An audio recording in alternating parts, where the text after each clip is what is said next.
I stayed in track and field longer than people that were a lot better than me, and built the skills when I looked like Urkel with the long socks on and the short pants.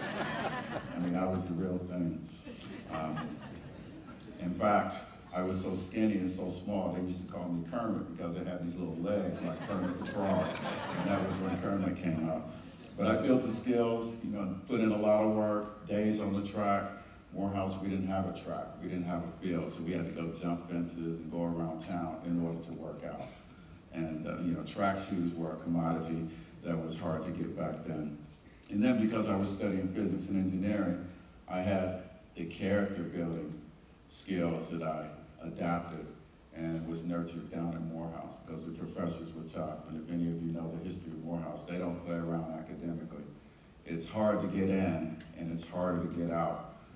Much harder to get out. In fact, most of the guys say that they wish they would have run track so they could learn how to lean at the tape in the last couple of weeks of school. Everybody did it. You never knew until probably 2 days before graduation whether your name was on that list or not. And it could be erased overnight. You know, they would take a pencil and mark you out. But I learned a lot of character for doing the combination of academics and athletics. And, you know, I didn't have to do athletics, but I did. But the real character building came from, you know, being a serious physics student and not being given any breaks. In fact, after I went to the Olympic Games and won the gold medal and went back to class, the head of the Department of Physics called me in and said, I hope you really don't expect any breaks here because, you know, we know that people are going to be looking at you. You're going to be a physics major here, and you're going to be able to compete with to get the best wherever you go. So it was worse on me than everyone else. I didn't get a ride through academics like a lot of students do when they do sports these days. And then the third pillar is the dream, because I put in the skills and had the fortuity. I was able to build my character independently and with the team. I was able to dream about becoming something that I never thought that I would become, and that was an Olympic champion. It was March 26th in 1976 when I ran my first race at the 400-meter hurdles.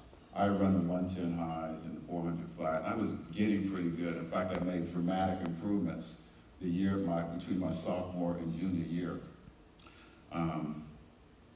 Dramatic improvements. I went from like a 47.1 down to a 45.8 from May through the following March. I went from like a 13.9 down to a 13.5 in the 110 hurdles.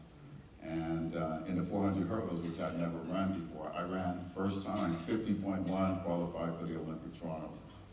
And then from March 26th in 76, July 25th, I was Olympic champion. I took my time down to 47.64 seconds, all because of the skills that I had learned at Morehouse, the willingness to work hard when other people didn't, to stay in the sport. It was a lot tougher than I ever thought it would be. But I had a dream because I had the skills and had the character to follow it out. And that's what the Dream Academy is about. It's about teaching kids skills that they don't have. Another interesting concept was the social intelligence.